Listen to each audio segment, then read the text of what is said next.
né? E que nós precisamos sim estudar e que nós precisamos sim conhecer, saber o que é que a igreja espera de nós. Né? O Ano Nacional do Laicato, ele começou em novembro e vai terminar em novembro também. Né? Ou seja, nós temos o ano inteiro, né? A Julineide dizia, né? O leigo vai ser espichado esse ano. Né? Nós temos o ano inteiro, né? E não só o ano, né? Mas esse ano é para que a gente possa lembrar, para que a gente possa saber qual é a nossa missão, para que nós viemos, o que nós devemos ser dentro da igreja. E para aqueles que não estavam ontem, né, a Maciel, ela partilhou sobre o documento 105, que ele fala, né, desse ano do laicato e ele fala da missão do leigo. E aí a Marcela enfatizou, e aí é o tema da nossa semana de formação, né, que nós somos sal da terra e luz do mundo.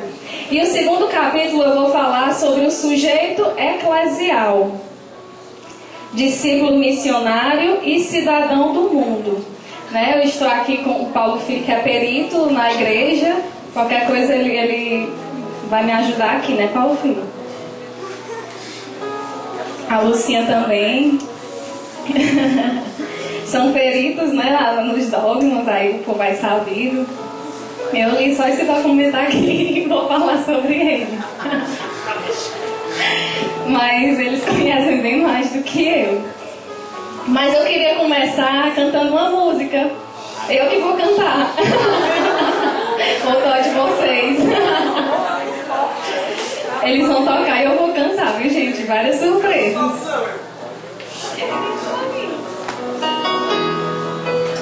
Vai ao tremido.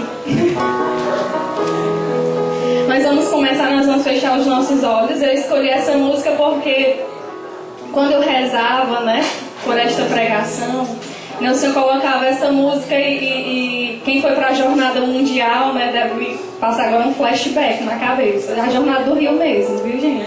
Não é a da Polônia, não. É a do Rio. É teu que sou e tudo que temos, ó Senhor, para reconhecer que só Tu és o Salvador, para retribuir e ofertar com o pão e o vinho nossa vida em Teu altar. Vamos cantar novamente do início.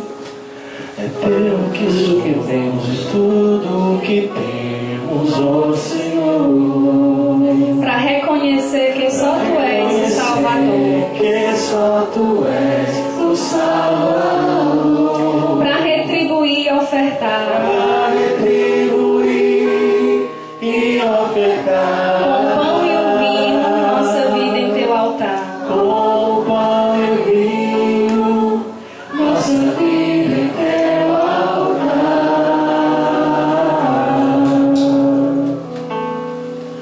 Recebe, Senhor, nossa vida, Palavras e ações. palavras e ações. Seguimos fazendo discípulos Seguimos fazendo discípulos em todas as em nações. todas as nações. Recebe, Senhor, nossa Recebe, fé. Senhor, nossa fé. É de coração. É de coração. E com todo amor somos teus. E com todo amor somos teus, ó Senhor.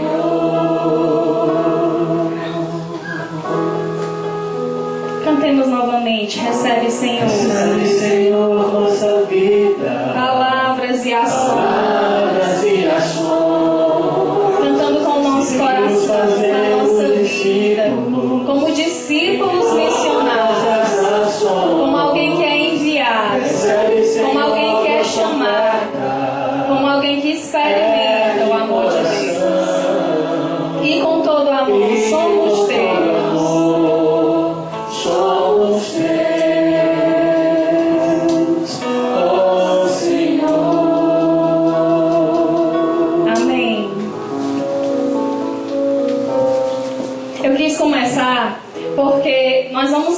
falei para vocês que nós vamos falar sobre o sujeito eclesial. Deixa eu pescar aqui. Discípulo missionário e cidadão no mundo. E nós vamos dividir, eu vou dividir essa pregação, essa formação em duas partes. Quem é esse sujeito eclesial? Como ele é discípulo missionário? E como é a ação do leigo no mundo? Né? Como se dá essa ação no mundo? Toda vez, gente, que eu falar de eclesial, né, de sujeito eclesial, eu estou falando do ser igreja. Toda vez que eu falar sobre isso, nós vamos entender que eu estou falando do ser igreja. E aí esse documento ele vai chamar a minha atenção para dizer que eu tenho uma missão na igreja. E que a minha missão ela não é menor, né, do que o meu pastor, né, do que o padre. Né, porque às vezes a gente pode achar que porque ele é um ministro ordenado, né, a nossa missão ela é menor. Mas não. Esse documento vai dizer que a minha missão é igual. Né? Esse segundo capítulo que nós vamos tratar, e aí era por isso que eu falava do Paulo Filho, porque ele está todo escrito à luz do Concílio Vaticano II. Né? Então, aqui a gente vai ver várias citações, né, dos documentos, das constituições dogmáticas do Concílio Vaticano II. Né? E uma das que a gente vai ver mais é sobre a Lumen Gentium. Eu não vou citar documentos, porque senão eu vou fazer uma salada, porque é muito documento aqui. Né? Tem muito documento, né, do Concílio Vaticano e depois, né, do Concílio Vaticano II, inclusive, né, o documento de Aparecida é um dos documentos que é mais falado aqui nesse documento aqui, nesse documento 105. Porque são documentos que vão tratar do leigo. Né? Então, o que nós precisamos entender, o que nós precisamos compreender é que nós precisamos assumir a nossa missão de sal e a nossa missão de luz. Nós precisamos ser sal da terra e luz do mundo. Né? Nós aprendemos que não existe trevas. Né? O que existe é a ausência de luz. Se uma comida, a gente sempre vai fazer essa comparação com a comida, né? Porque não existe coisa pior do que uma comida insossa. Não existe. Né? E nós somos chamados a ser sal da terra. Nós somos chamados a ser fermento. Né? Nós somos chamados a levedar a massa. Né? Ontem a Marciela ela dizia que nós somos poucos. Né? O sal é pouco. O fermento é pouco. Mas faz toda a diferença.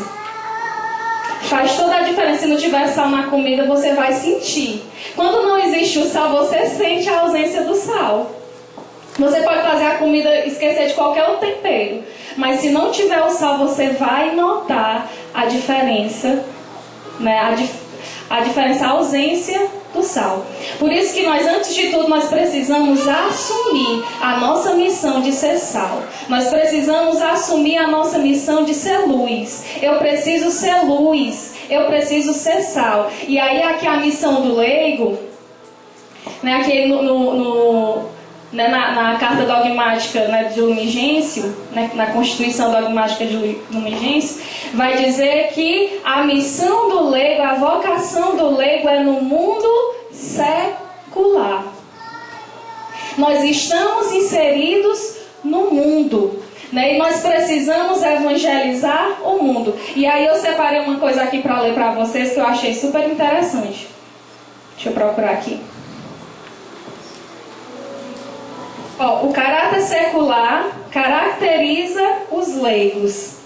E o beato Paulo VI vai dizer: a sua primeira e imediata tarefa não é a instituição e o desenvolvimento da comunidade eclesial, mas sim o pôr em prática todas as possibilidades cristãs e evangélicas escondidas, mas já presentes e operantes nas coisas do mundo.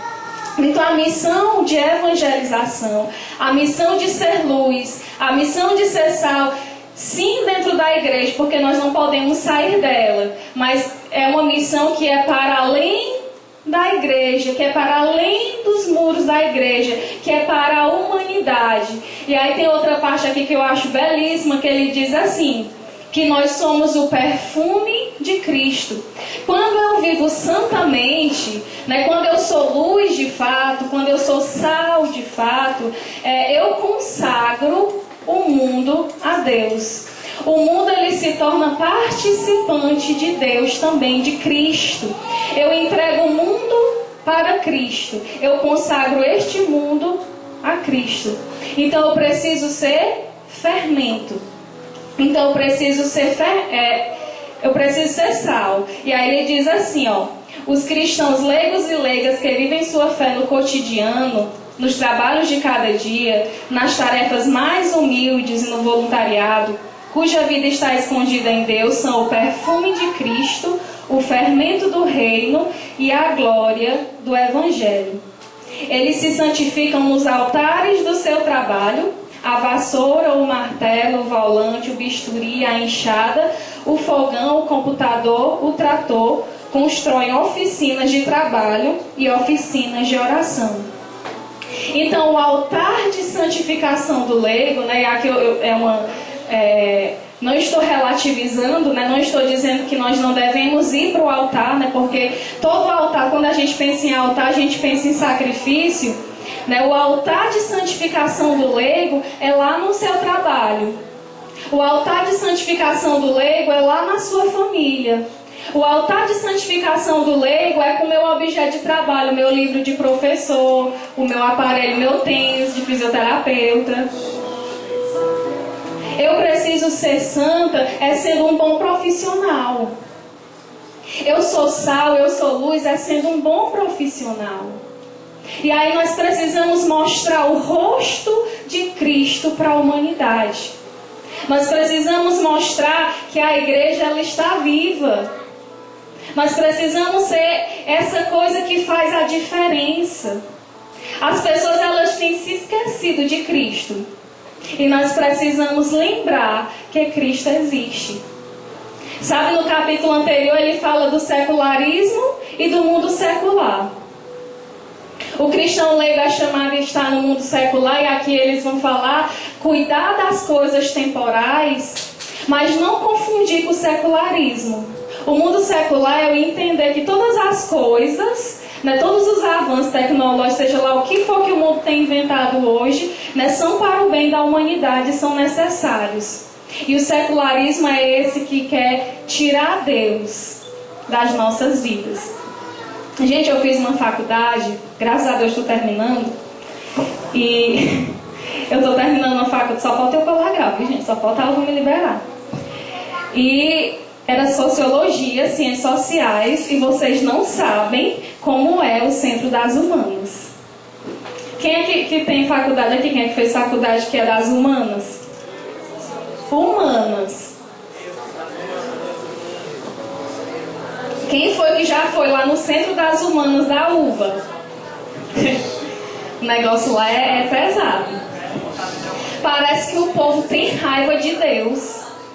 E eu não entendo, né? E eu ia para a faculdade, eu lembro que no começo da faculdade eu dizia assim, Marília, a missão, né? Vou para evangelizar, né? Vou para mostrar a Deus o povo, não sei o que, não sei o que. Quando eu cheguei lá, o negócio foi diferente. Gente, e assim, olha, eles falam, cuidado com essa gravação aí. Eles falam, né, de toda religião, Umbanda, não sei o que, religião não, né, de todas as, não vou falar seita não, que eles acham ruim, né, mas de tudo quanto envolve crença, eu tô com medo dessa câmera aí voltada pra mim. Tudo quanto for crença, né, é aceitável, mas falou de igreja católica, o negócio é diferente. Gente, o mundo tem raiva de Deus. O mundo tem raiva, né? Tem um sociólogo que ele disse que não foi Deus que criou o homem, foi o homem que criou Deus. Foi bem ele. Foi o homem que criou a religião. A religião é o ópio do povo, é a droga do povo.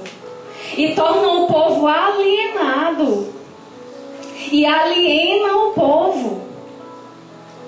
E aí essa alienação me faz ser submissa e subserviente. Não.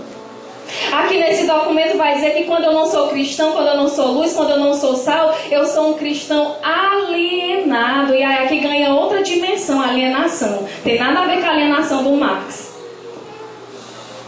Nada a ver. É quando eu não sei. Aí que ele vai continuar falando de autonomia, de liberdade e de relacionalidade. É quando eu não sei, é quando a minha fé ela é tão fraquinha, vê que qualquer um vem com a história e aí tira a minha fé da minha cabeça. Gente, olha, eu digo pra vocês, eu não mudei nada do meu pensamento, da minha fé, com a faculdade que eu fiz. Não mudei nada. Podia era dizer que o homem que inventou Deus. Mas aí eu ia desse jeito para a faculdade. Eu vou fazer que nem São Francisco, só evangelizar só com a minha presença.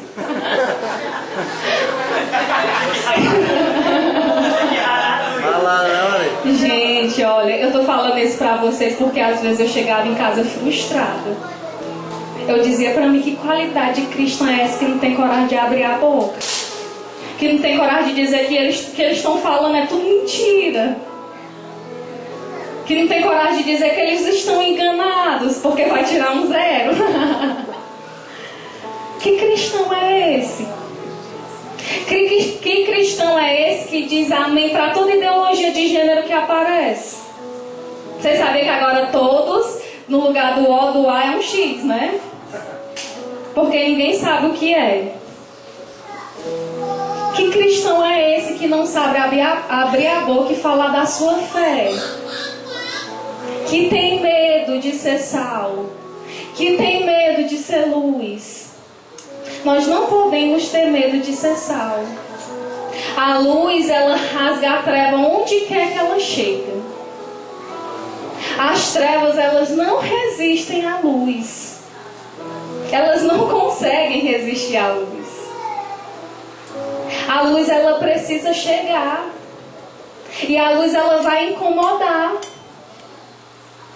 Sabe, a luz ela vai incomodar, porque se ela não incomodar, ela não vai ser luz. Ou coisa ruim a gente estar dormindo, alguém ligar a luz na nossa cara, né?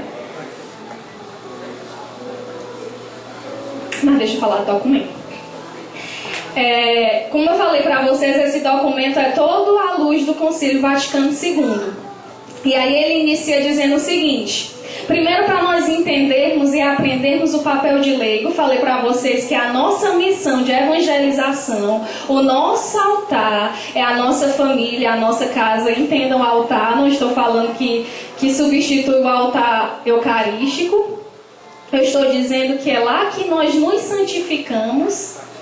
Nós somos santos lá no meu trabalho, você é santo lá no seu trabalho, você é santo fazendo as suas atividades rotineiras, corriqueiras do cotidiano. Você é santo na fila do banco. Gente, é coisa difícil é ser santo na fila do banco. É lindo. Ou coisa difícil. Nós precisamos ser santos no lugar onde nós estamos. Não esperemos que o mundo volte ao contrário, dê a volta ao contrário para que eu seja santo. Não espere, não caiamos na infantilidade de esperar que as coisas elas concorram do jeito que a gente acha que é o certo. Que convenha ser santo. Às vezes convém ser santo. Às vezes aqui na comunidade é muito confortável ser santo, mas lá fora às vezes não é. Porque lá fora eu não sou santo. Lá fora eu sou antigo. Lá fora eu sou besta. Lá fora eu sou racista. Eu sou heteronormativo.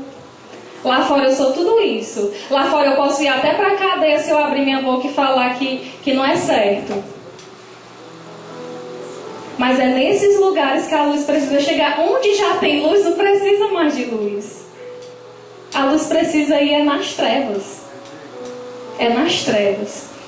E aí ele fala aqui nesse segundo capítulo, como eu falei para vocês, do sujeito eclesial, da eclesiologia, conciliar, que nome chique, né? Eclesiologia conciliar. Né? E aí ele vai tratar sobre a missão do leigo. Eu falei para vocês que a missão do leigo é na sociedade.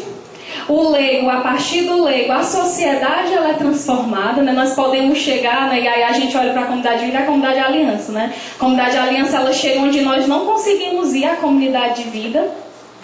E aí a beleza do corpo. E aí aqui ele vai falar sobre a comunhão na diversidade. Ele vai dizer que a diversidade potencializa a missão, que a diversidade ela faz com que a missão ela seja cumprida. E que nós precisamos estar em comunhão, e nós vamos entender por quê. Primeiro, vou começar. Primeiro, nós precisamos entender, e aí isso aqui é coisa lá do Concílio Vaticano II, e a Marcela ela falava ontem disso, né? Que nós somos o povo de Deus. O Concílio Vaticano II, né, a igreja se voltou para si, começou a olhar para si e também para o mundo e a responder questões como o que a igreja é, o que a igreja faz. E aí se percebeu que a igreja é o povo de Deus. Então nós somos o povo de Deus. Não existe menor e nem maior. O maior no reino dos céus não é o presbítero. O maior no reino dos céus não é o Papa. O maior no reino dos céus é o santo. Sabe? Não é porque é Papa que vai ser santo e eu sou leiga e eu não vou ser. A missão de santidade não é uma missão só para os ministros ordenados. E é isso aqui, é esse documento que está dizendo, viu, gente? É uma condição universal. E é esse o caráter de povo de Deus. Nós somos povo de Deus, com a mesma missão, com a mesma finalidade, com o mesmo Deus, cuja cabeça é Cristo. E nós somos o corpo de Cristo. Isso é Concílio Vaticano II. Nós somos povo de Deus, a igreja é povo de Deus, nós somos todos iguais pela graça do batismo. Nós somos chamados, o leigo também é chamado à santidade. E aí eu volto para aquilo, é chamado a ser santo onde ele está. É chamado a ser santo lá no local dele de trabalho, lá onde quer que ele esteja. Ele é chamado a ser santo. E aí a santidade ela foi estendida também para nós. Que não fosse antes, né? Não estou dizendo que não era antes. Mas o leigo, né, se passou a olhar para o leigo como aquele que poderia sim chegar à santidade. Aquele que poderia alcançar a santidade. Então nós entendemos que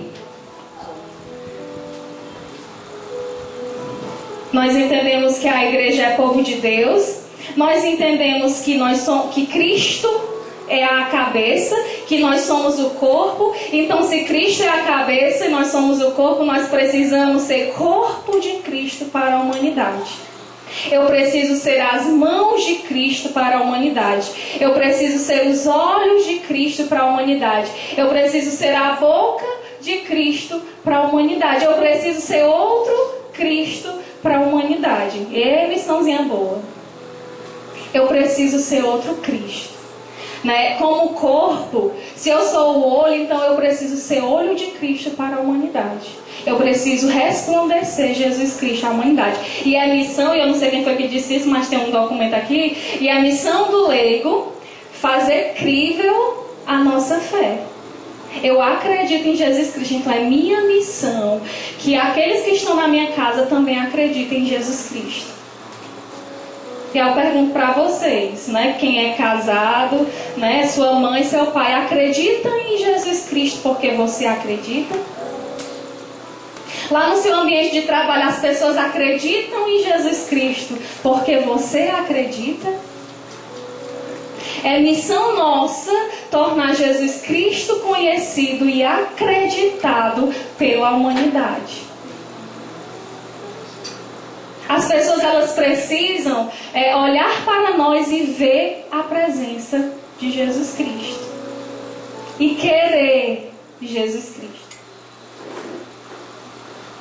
Tinha uma menina lá na faculdade que eu tenho certeza que ela tinha uma pulseira para cada dia do ano. que eu não sei que tanta adorno, tudo que a mulher pode usar, pulseira, brinco, cordão, cinto, tudo que existe assim de adornos, a menina tinha. E aí isso me chamava a atenção, né? Porque era mesmo muito escandaloso, não era assim uma pulseirinha assim fininha, não, era tipo o braço todinho, né? Era. E eu lembro que quando aquela menina, né, com o passar dos semestres, ela começou a vender as coisas, né? Não as delas, mas coisas iguais às dela, as que ela usava. E com o tempo todo mundo na sala estava usando as coisas da menina, né? Como a menina usava.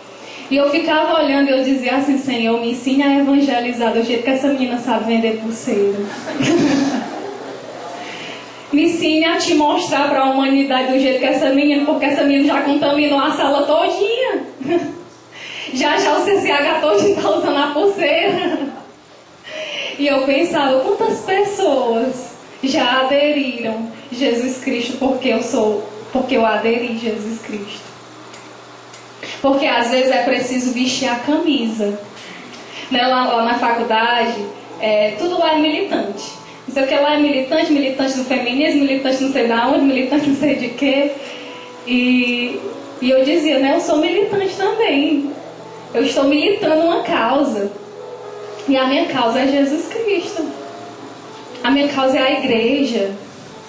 Né? Então nós precisamos entender que nós também somos militantes. Nós militamos uma causa. Nós militamos porque nós acreditamos que o reino de Deus começa aqui. Nós precisamos consagrar esse reino. E aí lá eu tinha uma professora que ela era evangélica. Quando ela começou a ensinar lá, ela era bem fervorosa. E aí a mulher parou de ser evangélica e agora era militante do feminismo. Era militante do feminismo. E eu lembro que uma das professoras dizia que ela falava que não conseguia ser duas pessoas. Ela não conseguia ser feminista lá na igreja, né, levar o curso para a igreja, e não conseguia conciliar as duas coisas. Né, e eu lembro que a minha professora, né, ela me perguntou: como é que tu consegue fazer isso? Né? Como é? Tu é uma lá e tu é uma aqui. Eu disse: não, professora, do mesmo jeito que eu sou lá, eu sou aqui. Eu não deixei, né, de acreditar porque eu sou da sociologia. Não deixei. Em nenhum momento. Né, nós precisamos ser esse sal. Então nós somos povo de Deus, nós somos corpo de Cristo, e aqui ele vai enfatizar a iniciação cristã. E aí o Adriano ele dizia lá no primeiro dia, né, da formação, que o padre ele falava da diferença de catequizar para evangelizar. Ele dizia que nós estávamos catequizando, só mostrando a doutrina, e não evangelizando. E que nós precisávamos evangelizar. E a preocupação desse documento aqui também. Ele fala disso. É preciso que as pessoas tenham uma experiência com Deus. E o Adriano ele fez um questionamento, né, e que eu levei para a minha oração. Ele dizia assim, que eu sigo um Deus que eu experimentei, ou eu sigo um Deus que eu ouvi falar? Né? Nos questionemos. Que Deus eu sigo? Né? Eu sigo um Deus que eu só ouvi falar dele, ou eu sigo um Deus que eu experimentei e que eu experimento todos os dias? É preciso experimentar. E aí a iniciação cristã, né, eu vou falar sobre isso porque é o batismo, a crisma e a Eucaristia. Né? E aqui eles vão falar o seguinte, né? Eu falei para vocês que nós vivemos numa comunhão, mas que essa comunhão, dentro dessa comunhão existe uma diversidade. A diversidade é de dons e de talentos. Falei para vocês que a diversidade ela potencializa a missão, que dentro da igreja ela surgiu inúmeros carismas, que dentro da igreja surgiram inúmeras vocações. Né? Se nós formos lembrar da história da vida consagrada, né? Desde lá da vida eremítica, farmacêutica, cenobítica, medicantes. Desde aquele tempo até as comunidades novas, nós estamos na crista da onda. Né? Nós somos os caçulas, os top. É não, gente. Nós somos os caçulas. As comunidades novas, né, nós somos caçulas, né, os caçulas, sei lá. E aí, a RCC, né, eu fico imaginando, né, o que é que o Senhor, né, o que é que Ele vai providenciar depois de nós? Eu quero ir para depois de nós. O que é que o Senhor vai providenciar depois de nós? Porque nós entendemos que tudo que Ele suscita é para a necessidade do tempo. Né? E eu acho muito bonito estudando a vida consagrada que quando São Francisco apareceu, nós sabemos que São Francisco era o tempo da Idade Média, né? E que a igreja ela tinha dinheiro naquele tempo, tinha terra naquele tempo. E aí aparece São Francisco Pop de Lisboa. Gente, isso foi uma loucura. E São Francisco Igreja. Né? Então, os carismas, a diversidade de carismas serve para a necessidade, o Espírito Santo suscita para a necessidade da época. E aí, o que nos habilita, né, o que nos faz ser o que nos faz viver essa comunhão, né, de mesma missão, de mesma vocação à santidade, é o batismo. Pelo batismo, nós vivemos esta comunhão. Nós vivemos a comunhão de sermos filhos amados de Deus. Né? Nós entramos no mistério da igreja. Né? Nós adentramos, né, dentro daquilo que é proposta, né, de Jesus Cristo e da Santa Igreja. Porque é pelo batismo, né, que nós nos introduzimos na missão do Filho. Portanto, o batismo ele é de essencial importância. E aí depois ele diz o seguinte: a crisma nos unge, né? Então a crisma ela nos unge para a missão. E aqui o discípulo missionário, o discípulo é aquele que experimenta, aquele que é habilitado e que é corresponsável. Quando eu sou batizado, eu sou corresponsável pela evangelização, eu sou corresponsável pelo estabelecimento do reino de Deus. E aí, por fim, a crisma me unge para essa missão. Gente, a igreja ela é muito linda, né? E aí, por fim, a Eucaristia. A Eucaristia que nos une na fração do pão. E eu acho isso perfeito porque na Eucaristia nós somos um. Nós nos encontramos na Eucaristia. Né? Tinha uma pessoa na comunidade de vida, ela já saiu, que ela gostava de escrever cartinha pra gente, né?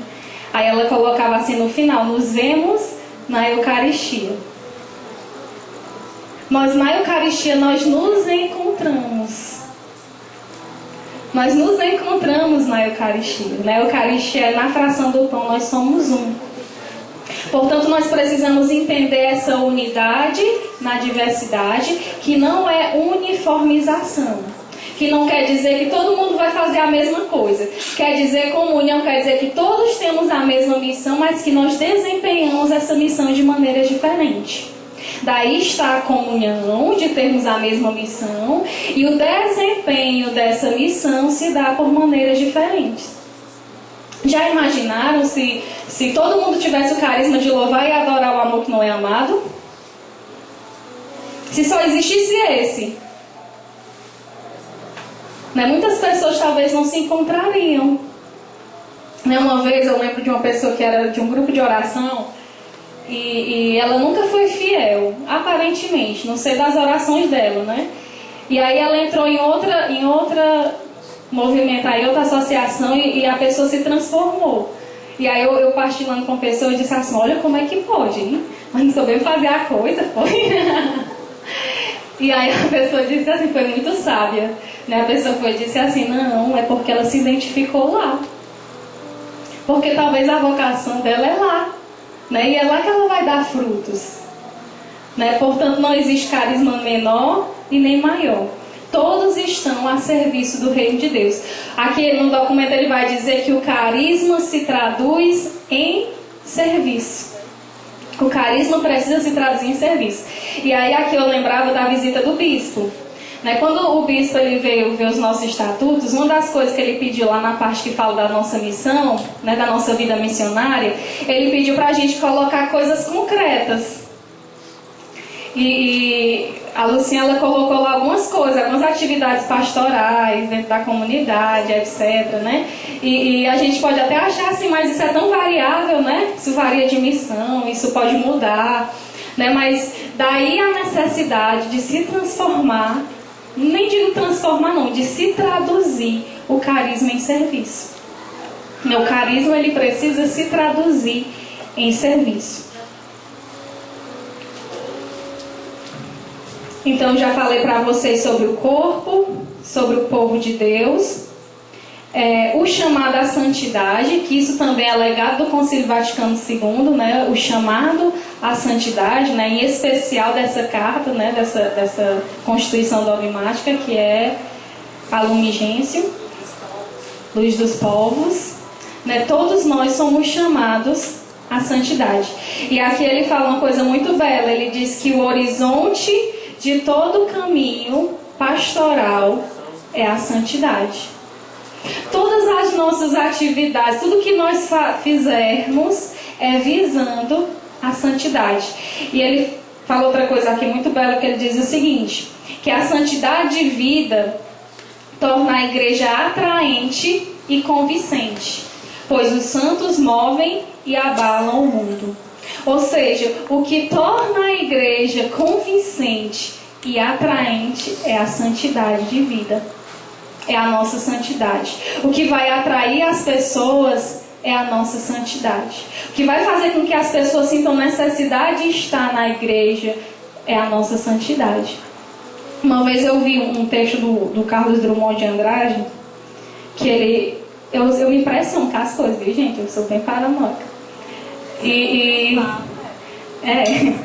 Um texto ele dizia assim, que para a gente se eternizar, a gente tinha 3 opções.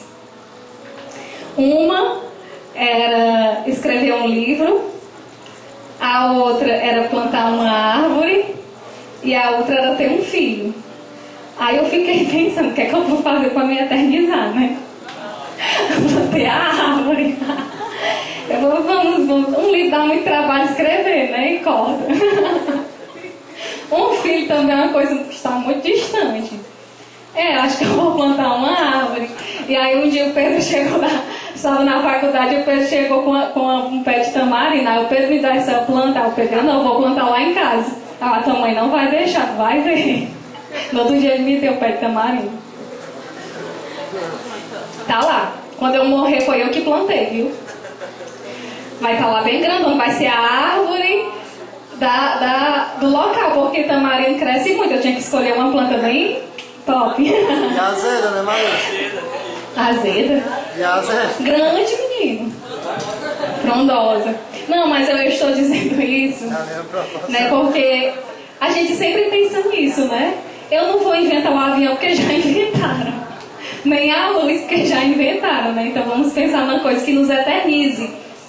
Porque nós vivemos numa parcela do tempo. Gente, ninguém vai ver mais, ninguém que está aqui vai ver o novo milênio. Ninguém. Oh, que pena. Não vamos ver. Sabe, nós vivemos numa parcela do tempo. E aí eu estou dizendo isso para dizer que o maior legado que nós podemos deixar para a sociedade é a nossa santidade. É o maior legado, não é a planta não. É o maior, mas eu já pirrar minha planta. O maior legado é a santidade. Sabe? As pessoas, né? Nós precisamos de pessoas santas. São Francisco se eternizou na história porque ele foi santo. Santa Teresinha se eternizou na história porque ela foi santa. Leles foi santa. Eles não precisaram inventar a luz, nem criar o avião. Já inventaram todas as coisas legais, né? Então... Nem plantar uma árvore. Amar os pobres, ser pobre. Só amar os pobres.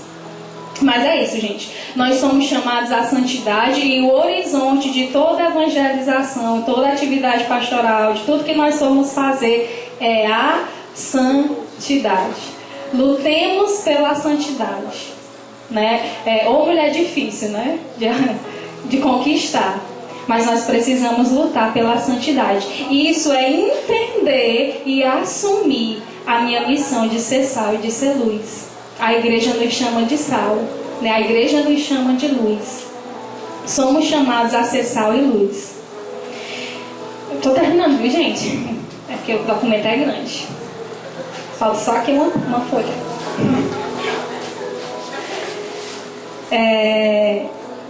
Falei para vocês sobre o sujeito eclesial. Que o sujeito eclesial é o sujeito atuante na igreja. Né? E que nós somos, vou recapitular, nós somos povo de Deus, Jesus Cristo é a cabeça, somos corpo de Cristo, somos chamados à santidade, precisamos assumir a nossa missão de sal da terra e luz do mundo com autonomia, liberdade e relacionalidade.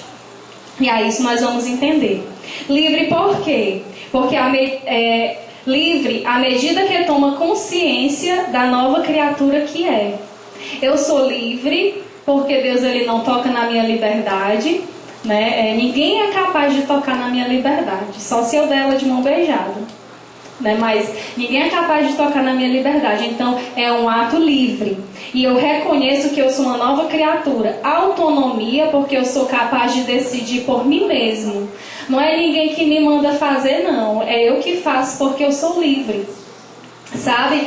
A Luciana, nos nossos status, ela escreve assim, que o maior serviço que nós podemos prestar à igreja é sermos fiéis ao nosso carisma.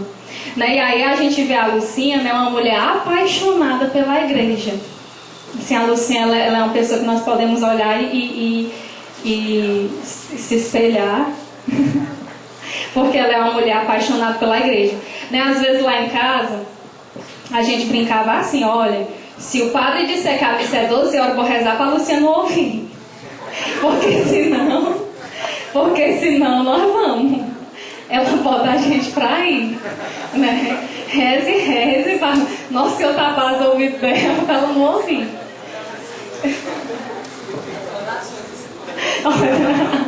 Sabe, gente? Mas é nela que nós temos que entender, porque a Lucinha, né, ela, como nossa fundadora, né, Deus se utiliza dela para manifestar o carisma.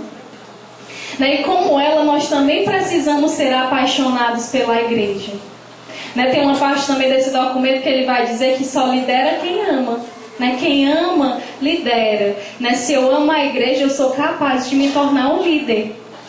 Eu sou corresponsável, é o que eu falei sobre a corresponsabilidade. Né? Eu sou responsável.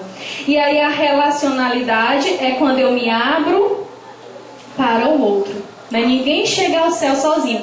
E aqui alguém vai dizer aqui, algum papo vai dizer aqui, que a nossa identidade ela é uma identidade comunitária. Né? Nós precisamos do outro. A minha identidade ela é comunitária, não um aglomerado de individualidades, não. Não eu pegar um carisma tal e botar tudo numa panela, não. Né? A nossa dimensão comunitária com a nossa subjetividade. Subjetividade é tudo aquilo que está dentro de mim, é a minha percepção de mundo. Né? Com a minha subjetividade, me unir ao corpo de Cristo. Ser corpo de Cristo. Daí a minha sensibilidade à voz da igreja. Né? E a Lucinha, ela colocou, resolveu colocar aqui sobre o laicato, né? Eu perguntei a ela disse que foi sugestão do padre, não foi, Lucinha? Né? E eu dizia para vocês que eu vi a Lucinha animada com outro tema. Tão animada, gente, que eu fiquei animada também. Tudo preparado, já tinha preparado tudo. Né? Mas aí o padre deu uma sugestão, aí ela foi acolher. Né? Então nós precisamos entender isso. Ser apaixonados pela igreja a partir disso. O cidadão no mundo, para finalizar, para enterrar, acabar. O cidadão no mundo, sujeito eclesial, nós entendemos como é que nós somos igreja. E aqui é interessante porque ele vai dizer que nós precisamos entender que nós não participamos da igreja. Nós somos igreja. Eu não sou participante dela, eu não sou, aspas, viu gente, membro dela. Eu sou igreja, eu preciso ser igreja. Então o leigo, ele vai tratar aqui disso, o leigo precisa entender que ele é igreja e não mero participante. E aí essa minha participação, ela se expressa na sociedade. Mundo, sociedade, igreja não é dicotomia, não estão separados, estão juntos, estão unidos. É inseparável. Eu não posso querer viver só dentro da igreja, e não olhar para o mundo, porque o mundo precisa de mim. Porque aqui a gente vai entender que quando eu estou participando da vida social, eu também, é um serviço à humanidade. Eu estou servindo a humanidade. Então eu preciso participar, É preciso ter cristãos lá na política, é preciso ter cristãos em todo o setor da sociedade. Eu tenho dó do cristão que for para a política. Então é preciso ter cristão para levedar a massa, para ser fermento, para abrir a boca e dizer quando as coisas elas não estão certas, para dar a cara a tapa mesmo, gente. É dar a cara a bater, olha, é dar a cara a bater. Isso exige de nós uma saída de si, por isso que nós somos relacionados. Nos relacionamos com o outro. E aqui para finalizar ele diz o seguinte: nós estamos no mundo. Se nós não queremos estar no mundo, ele diz o seguinte, que Jesus, ele desceu ao mundo. Ele quis estar no mundo. Ele não revelou o seu senhorio, a sua pobreza, a sua humildade lá do céu, não. Ele desceu, se misturou. Foi um de nós. Então nós também precisamos entrar no mundo. Nós também precisamos entrar no mundo. E fazer a coisa acontecer. Mas não é como a Marcela dizia ontem, não é perder o sabor, não. Não é deixar que as coisas elas tirem de nós, o sabor. Nós precisamos fazer a diferença. Aí ele termina dizendo assim, olha, é coerência de vida ser cidadão e membro da igreja. Eu sou igreja onde quer que eu estiver, e eu preciso ser coerente com as minhas convicções. E aqui a gente vê a parte da moral, esses desafios da sociedade de hoje, No primeiro capítulo falava disso, da globalização, do relativismo, não sei o que, laísmo. Todos esses ismos falavam no primeiro capítulo. Que nós precisamos e que nós devemos fazer a diferença. Por fim, vou terminar com uma frase que eu achei ela belíssima. Que ninguém te roube a alegria do Evangelho, a capacidade de ser sal, o poder de ser luz e a força de ser fermento. Que ninguém nos roube a alegria do Evangelho. O Evangelho não é peso, o Evangelho não é jugo. O Evangelho não é condenação, mas antes de tudo é a alegria para as nossas almas. Não percamos a capacidade de ser sal. Nós temos capacidade de ser sal. Não percamos o poder de ser luz. A luz rasga as trevas onde quer que elas surjam. A luz que é a top, as trevas elas vão embora. Onde há luz não tem lugar para trevas, mas se não tiver luz, as trevas não existem, elas só estão onde a luz não está. Se a luz chega, não tem vez para as trevas. E a força de ser fermento. Sejamos fermento para essa humanidade que esqueceu Deus. Sejamos fermento para o homem que baniu Deus de suas vidas. A Lucinha vai colocar nos nossos estatutos. Nós somos a resposta para o homem que baniu Deus de suas vidas. Sejamos essa resposta. E uma resposta convincente e coerente. Amém? Amém. Amém. Queria te contar de novo.